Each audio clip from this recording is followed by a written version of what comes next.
Hi kids, welcome to Miss Nancy's Bible College for Kids. I'm glad to have you.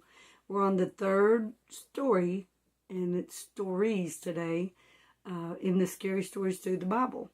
Today is the storm, the maniacs of Gadara, the woman with the blood issue, and they laugh at the Lord. All of that is very scary. It's in the New Testament in the book of Mark. It's chapters 4 and 5. So let's get started. Now let me again start by saying the scariest thing that could ever happen is that you would leave this world without Jesus, and then you would go down there where the devil is. But I don't believe any of my kids under my voice is ever going to have to worry about that, because we believe the Bible, God's holy word, that Jesus Christ came, he died on the cross of Calvary, he was buried and arose the third day according to the scripture. And if we call on his name, we will be saved. And so I trust that you have, or that you will. Okay, the same day when the evening was come, or the even, he saith unto them, this is Jesus talking, let us pass over to the other side. And when they had sent away the multitude, they took him even as he was in the ship. And there were also with him other little ships. And there arose a great storm of wind, and the waves beat in the ship, so that it was now full. And he, talking about Jesus, was in the hinder part of the ship, asleep on a pillow. I love that. He didn't have to worry about any of it. And they awake him and say unto him, Master, carest thou not that we perish? And he arose and rebuked the wind, and said to the sea, Peace, be still. And the wind ceased, and there was a great calm. And he said unto them, Why are ye so fearful? How is it that ye have no faith? And they feared exceedingly, and said one to another, What manner of man is this, that even the wind and the sea obey him? Now they came over to the other side of the sea, into the country of the Gadarenes. And when he was come out of the ship, immediately there met him out of the tombs a man with the unclean spirit. Notice Miss Nancy entitled this, The Maniacs of Gadara. There were two of them. Matthew talks about two of them, but Mark and Luke, they focus in on this one. It must have been the one that was the worst. I sure hope the other one wasn't no worse. Let's go on. Okay, so a man that was from the tombs met him with the unclean spirit, who had his dwelling among the tombs, and no man could bind him, no, not with chains, because that he had been often bound with fetters and chains, just like a prisoner, and the chains had been plucked asunder by him, and the fetters broken in pieces. Neither could any man tame him. And always, night and day, he was in the mountains and in the tombs. Here's some things he was doing, kids. He was crying and cutting himself with stones. But when he saw Jesus afar off, he ran and worshipped him. The devils know who Jesus are, who Jesus is. Some of the false religions could take notes from the devils. They would sit at his feet. They call him the Son of God. They know. And some of the religions don't. But when he saw Jesus, he ran and worshipped him. And he cried with a loud voice and said, What have I to do with thee, Jesus, thou Son of the Most High God? I adjure thee by God that thou torment me not. For he said unto him, here's what Jesus said to the unclean spirit in the man, Come out of the man, thou unclean spirit. And he asked him, What is thy name? This is Jesus talking to the unclean spirit. And he answered, saying, My name is Legion, for we are many. And he besought him much that he would not send them away, them. This is using the right pronoun, guys. It's not a he or she, but it's them. Not send them away out of the country. Now there was there nigh unto the mountains a great herd of swine feeding. We know from other lessons that's a great herd of pigs. And all the devils besought him, saying, Send us into the swine, that we may enter into them. And forthwith Jesus gave them leave. In other words, he said, go ahead then. And the unclean spirits went out and entered into the swine, and the herd ran violently down a steep place into the sea. They were about 2,000 and were choked in the sea. 2,000 devils in one man. How scary is that? Teenagers nowadays, not you little ones, but teenagers, they love things like demons and dragons and dungeons and devils. Well, they can have all that plus The Walking Dead if they'll just get in the Bible and read it. And you guys know about it, but you don't have to be scared of it. But anyway, and they that fed the swine fled and told it in the city and in the country. And they went out to see what it was that was done. And they came to Jesus and see him that was possessed with the devil and had the legion, sitting and clothed and in his right mind. And they were afraid. Why was they afraid then? I don't get that. They should have been afraid of what they could be if they didn't straighten up. And they that saw it told them how it befell him, to him that was possessed with the devil, and also concerning the swine. And they began to pray him. You think they'd be saying, Jesus, would you heal this and would you do this miracle? No, you know what they's praying to Jesus at this point? Would you please leave out of our country? That don't make sense, but it's all about that money. But anyway, they began to pray him to depart out of their coast. And when he was coming to the ship, he just came over there for that one man, I believe. He knew what was going to happen. Then he's leaving. But he that had been possessed with the devil prayed to Jesus too. And here's what he said. He wanted to go with him. But Jesus suffered him not. In other words, he said no. He said, here's what I want you to do. Go home to thy friends and tell them how great things the Lord had done for thee. And kids, that's the same charge that he gives us. If we get saved, he said, go and tell everybody else what God done for you. Tell them they need to get saved too. And hath had compassion on thee. And he departed and began to publish in Decapolis how great things Jesus had done for him. And all men did marvel. Every man on earth right now ought to marvel at some of the things Jesus does. But when Jesus was passed over again by ship to the other side, he returned, in other words, much people gathered unto him, and he was nigh unto the sea. And behold, there cometh one of the rulers of the synagogue. I forgot to tell you about the maiden. Jairus was his name. And when he saw him, he fell at his feet and besought him greatly, saying, my little daughter lieth at the point of death. I pray thee, come and lay thy hands on her, that she may be healed and she may live.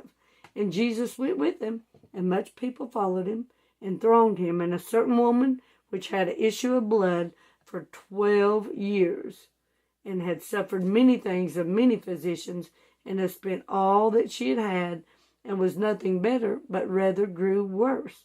When she heard of Jesus, she came in the press behind and touched his garment. For here's what she said, if I may touch but his clothes, I shall be whole. She had great faith, and straightway the fountain of her blood was dried up, and she felt in her body that she was healed of the plague. That's a wonderful thing. And Jesus, immediately knowing in himself that virtue had gone out of him, turned about in the press and said, who touched my clothes? Well, they were amazed, as we would be if we'd been there. And his disciples said unto him, thou seest the multitude thronging thee, and sayest thou, who touched me? They were amazed, and he looked around about to see her that had done this thing. But the woman, fearing and trembling, there's fear again and trembling. All this stuff goes together. Knowing what was done in her, she didn't know what he would do, came and fell down before him and told him all the truth. Guys, when you get saved, that's all you got to do is tell him the truth. I'm a sinner. I need you to save me, and he will. And he said to her, daughter, thy faith hath made thee whole. Go in peace and be whole of the plague. But while he yet spake, there come from the ruler of the synagogue's house certain which said, thy daughter is dead. Remember, Jairus is the one we started earlier. Thy daughter is dead. Why troublest thou the master any further? As soon as Jesus heard the word that was spoken, he saith unto the ruler of the synagogue, be not afraid, only believe.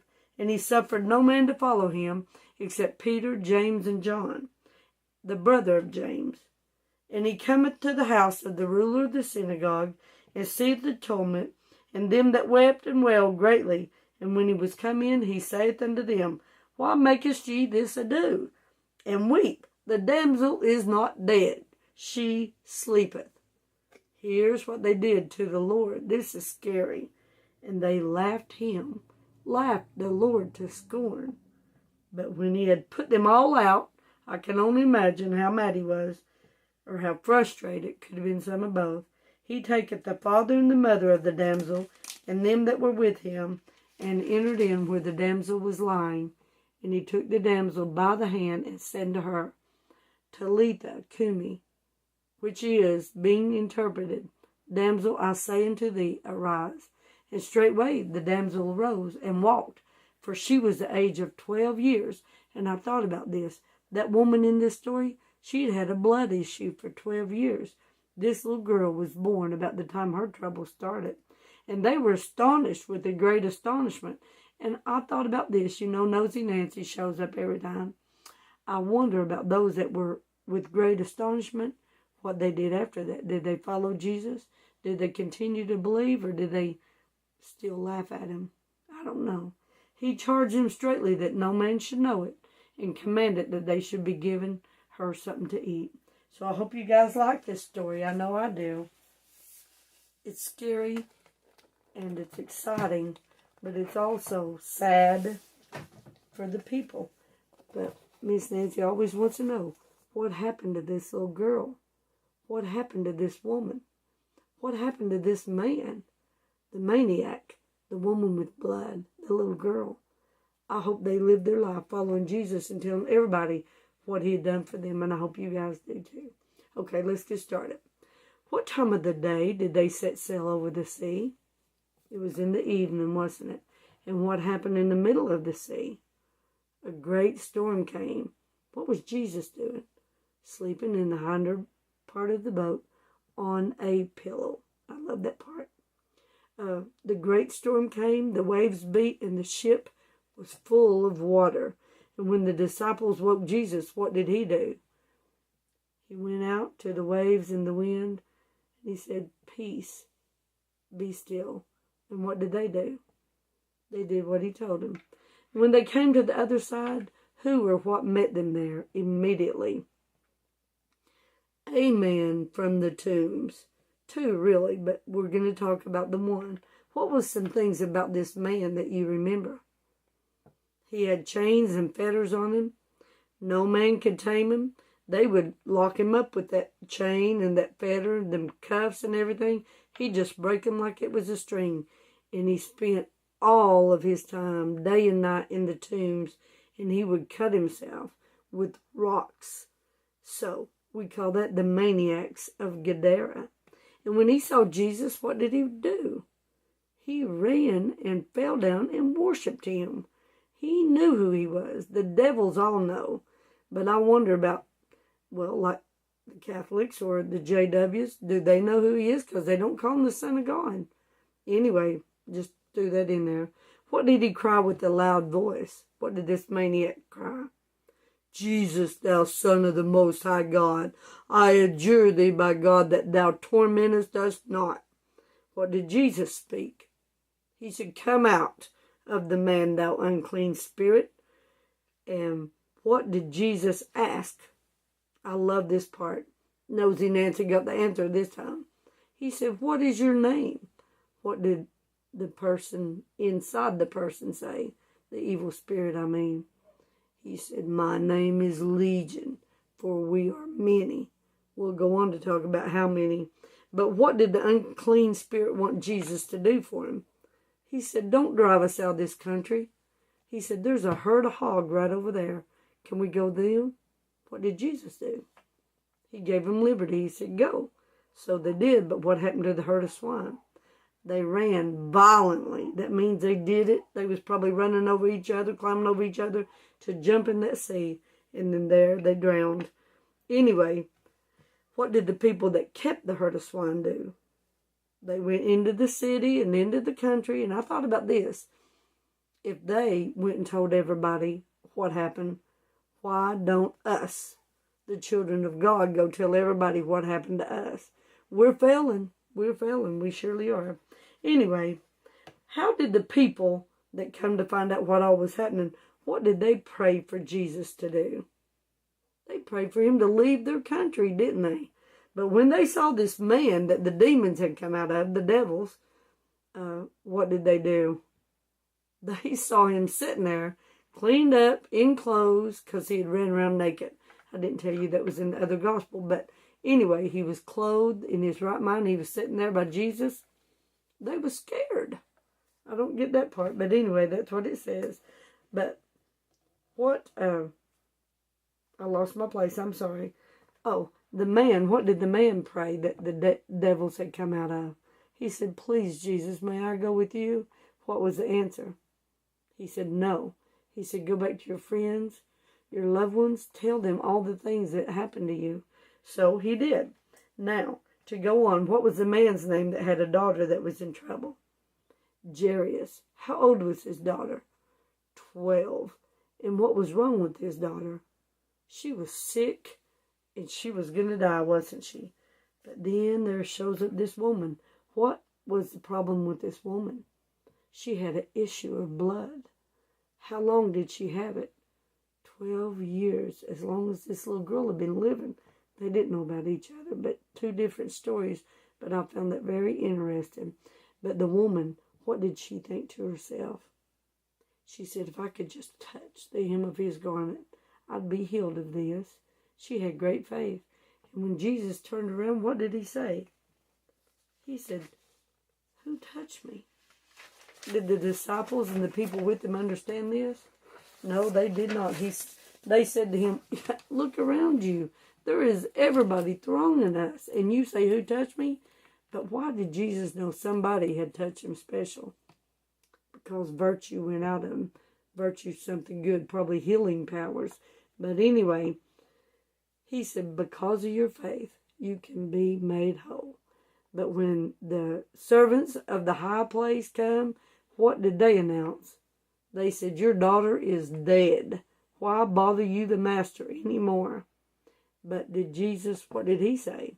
He said, don't fear. He said, only believe.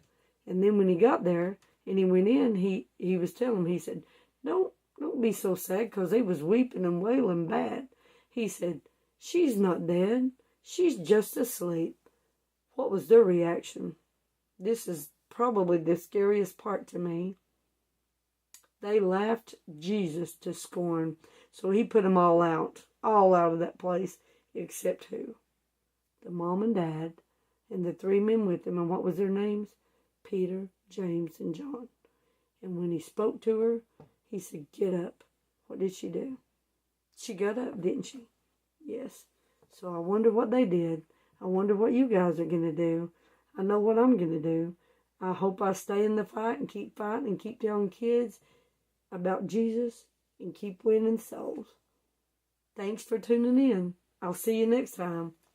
Bye, kids.